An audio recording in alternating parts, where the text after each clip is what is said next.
Sabarkantha police પર ગંભીર આરોપો લગાડવામાં આવી રહ્યા છે। જી હા, સમાધાન કરવા ગયેલી પોલીસ પર જ દારૂ પીધેલી હાલતમાં પોલીસ ગઈ હોવાના આરોપ લાગ્યા છે। હિંગળાજ ગામમાં બબાલને લઈ ગામના લોકોએ પોલીસને બોલાવી ઈડર પોલીસ દારૂના નશામાં ગામમાં આવી હોવાના ગંભીર આરોપો સ્થાનિક લોકોએ લગાવ્યા છે। આખી ઘટનાનો વિડીયો પણ હાલ સોશિયલ મીડિયા પર વાયરલ થઈ રહ્યો છે। બીજી તરફ વિડીયો વાયરલ થયા બાદ ઉચ્ચ અધિકારીઓએ तपासना आदेश आप्या छे। साथे ज ईडर पोलीसनी 112 टीमने बदनाम करवानुं कावतरू कर्यानो पोलीसे दावो कर्यो छे।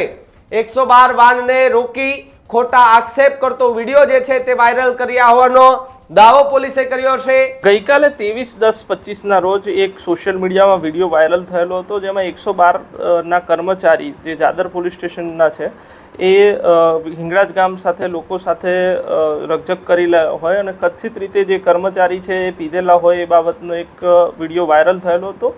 एमां हकीकत एवी छे કે તારીખ 22/10 ના રોજ સંદીપજી વિનોદજી નામના વ્યક્તિએ એક કોલ કરેલો હતો અને એમાં એમ જણાવેલું હતું કે પોતાના પિતા વિનોદજી કચરાજી દારૂ પીને પોતાના ઘરમાં માથાકૂટ કરી રહેલ છે। એ કોલ અટેન્ડ કરવા માટે 12 વાગ્યાના અરસામાં 112ની જાદરની ટીમ ત્યાં પહોંચી હતી અને જે પીધેલા ઈસમ છે એને લઈને પરત પોલીસ સ્ટેશન ફરી રહેલી હતી। એ દરમિયાન રસ્તામાં વાહન પાર્ક કરેલા ઈસમોને ટોકતા એ ઈસમોએ પોલીસ કર્મચારી સાથે રકઝક શરૂ કરેલી હતી અને વિડીયો ઉતારવા લાગેલા હતા અને ખોટા આક્ષેપો કરવા માંડેલા હતા।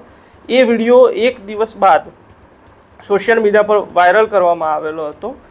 આ સમગ્ર ઘટનામાં હકીકત એવી છે કે રસ્તા વચ્ચે પાર્ક કરેલ જે વાહન છે એ બાબતે જે ટોકેલા હતા એ ઈસમોને એ બાબતે પોતાને મન દુઃખ થતા આ સમગ્ર વિડીયો જે ઉતારેલો હતો એક દિવસ બાદ સોશિયલ મીડિયા પર મૂકેલો હતો અને વાયરલ કરીને ખોટી આક્ષેપોવાળો આ વિડીયો સોશિયલ મીડિયામાં વાયરલ કરેલો હોવાનું તપાસ દરમિયાન જણાઈ આવેલ છે। ના, આ બાબતે જે તે સમયે જ્યારે આ રકઝક થયેલી 22 તારીખના 12 વાગ્યાના અરસામાં આ કોઈપણ ઈસમોએ જે વિડીયોમાં દેખાઈ રહેલા છે તેમણે કોઈપણ પ્રકારની જાણ પોલીસ સ્ટેશને કે પોલીસ કંટ્રોલ રૂમ ખાતે કરેલ નથી અને પોલીસે સદંતર કાયદેસરની કાર્યવાહી કરીને જે પીધેલ ઈસમ છે એને પોલીસ સ્ટેશન લાવીને એના વિરુદ્ધ કાયદેસરની પ્રોહિબિશનનો ગુનો દાખલ કરેલ છે।